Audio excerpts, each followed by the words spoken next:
Praise the Lord. Hallelujah. ജീവിക്കുന്ന കർത്താവിന് നന്ദിയോടെ സ്തോത്രം. സ്വർഗസ്ഥനായ പിതാവിനാൽ അനുഗ്രഹിക്കപ്പെട്ടവരെ, സ്വർഗകൃപയ്ക്ക് അധീനരായവരെ, ദൈവകൃപയിൽ ശക്തിയോടെ മുന്നേറുന്ന വാത്സല്യ ദൈവമക്കളെ, സ്വർഗസ്ഥനായ ദൈവം നിങ്ങളെ അനുഗ്രഹിച്ച് തൻ്റെ കൃപയുടെ മഹാത്മ്യത്താൽ നിങ്ങളെ വഴി നടത്തി അന്നേക്ക് വേണ്ടുന്നൊക്കെ നൽകിത്തന്ന് യഹോവയായ ദൈവം നിങ്ങളെ പരിപാലിക്കുമാറാകട്ടെ.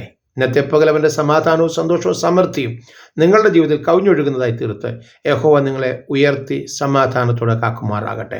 ദൈവത്തിന് സ്തോത്രം. ദൈവത്തിൻ്റെ വചനത്തിൽ അപ്പോസ്തലപ്രവൃത്തി 14-ാം അധ്യായത്തിൻ്റെ 15-ാമത്തെ വാക്യത്തിൽ ഒരു വാക്ക് എഴുതിയിരിക്കുന്നു. എന്നോടൊപ്പം ഒന്ന് വായിക്കാം. വചനം എടുത്താട്ട്. പുരുഷന്മാരെ, നിങ്ങൾ ഈ ചെയ്യുന്നത് എന്ത്? ഞങ്ങൾ നിങ്ങളോട് സമസ്വഭാവമുള്ള മനുഷ്യരത്രേ.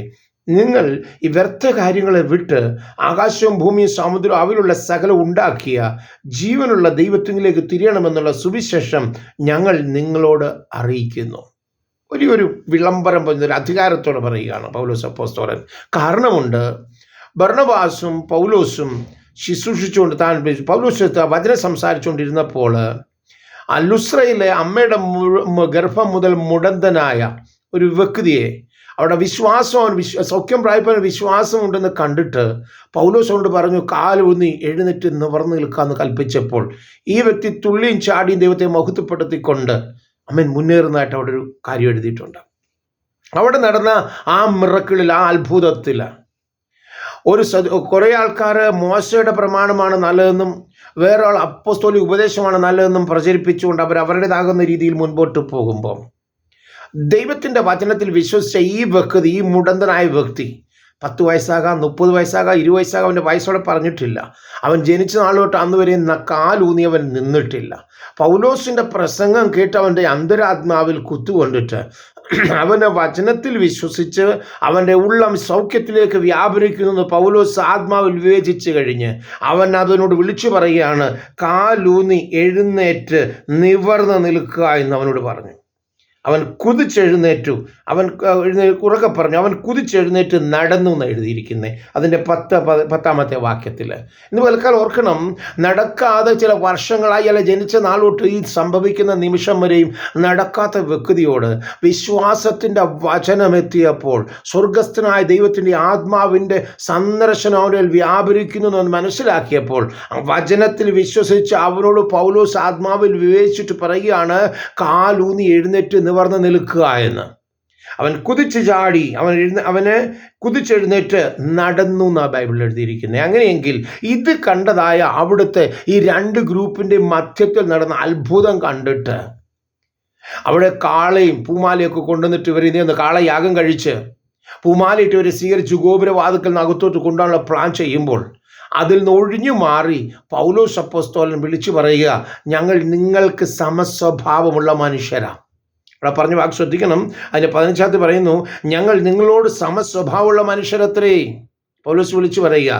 അതുകൊണ്ട് ഈ യാഗം കഴിക്കാനോ പൂമാലയിട്ട് സ്വീകരിക്കാനോ അല്ലെ വേറൊരു രീതിയിലേക്ക് തീരാനോ ഞങ്ങൾക്കതിന് ആവശ്യമില്ല. കാരണം ബർണബാസിനെ അവർ വിളിച്ചിരുന്നത് ഇന്ദ്രനെന്നും പൗലോസ് മുഖ്യ പ്രസംഗി ആയതുകൊണ്ട് അവരെ വിളിച്ചിരുന്നത് ബുധൻ എന്നും പേർ വിളിച്ച് അവരെ വളരെ വളരെ വളരെ എന്ത് ചെയ്യുക, റെസ്പെക്റ്റ് ചെയ്ത് വളരെ സന്തോഷത്തോടെ അവരെ സ്വീകരിച്ചു കൊണ്ടുവന്നിട്ട് ആഗ്രഹിക്കുക. അവർ പറഞ്ഞ ഒരു വാക്കുകൂടുണ്ട്, ദേവന്മാർ മനുഷ്യരൂപത്തിൽ നമ്മുടെ ഇടയിൽ ഇറങ്ങി വന്നു എന്ന. അല്പം മുമ്പ് ഇവരെ പഴിച്ചിട്ട് കല്ലെറിയാൻ വേണ്ടി കാത്തിരുന്ന പാർട്ടികളാണ് അല്പം മുമ്പേ വരെ. എന്നാൽ ഇത് അത്ഭുതം നടന്നപ്പോൾ അവരുടെ വിശ്വാസം വർദ്ധിച്ചു.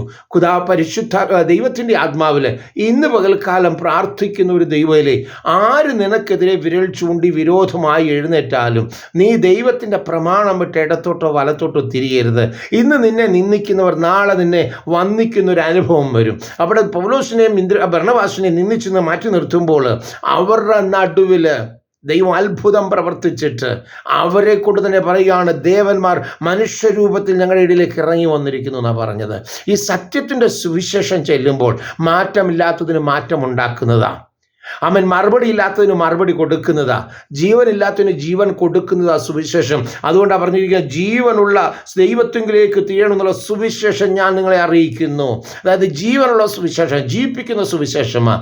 മരിച്ചതിനെ ജീവിപ്പിക്കുന്നതും ഇല്ലാത്തതിനെ ഉള്ളതുപോലെ വിളിച്ചു വരുത്തുകയും ചെയ്യുന്ന ദൈവത്തിൻ്റെ വചനത്തിൻ്റെ ശക്തി ഇന്ന് നിങ്ങളുടെ ജീവിതത്തിലും പ്രാപിച്ചെടുക്കുവാൻ സർവശക്തനായ ദൈവത്തിലേക്കൊരു മടങ്ങി വരവ് നിങ്ങൾക്ക് ആവശ്യമുണ്ട്.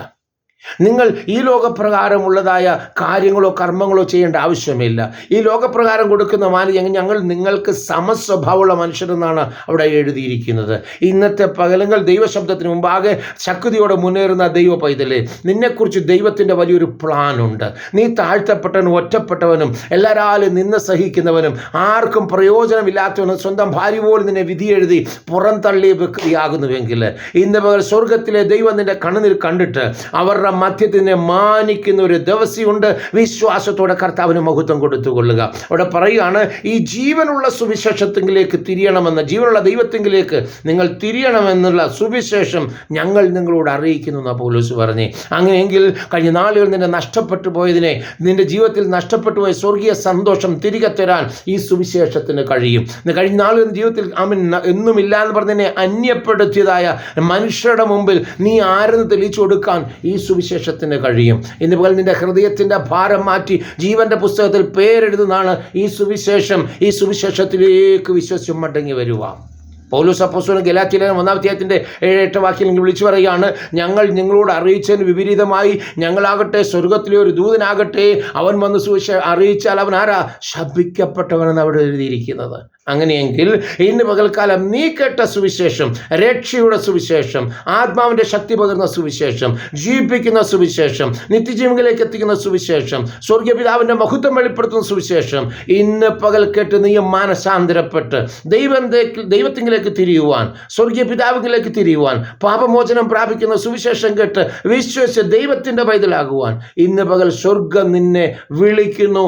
അതിനായി നീ ഒരുങ്ങട്ടെ. കർത്താവ് യേശു ക്രിസ്തു നിങ്ങളെ അനുഗ്രഹിച്ച് സഹായിക്കട്ടെ. God bless you.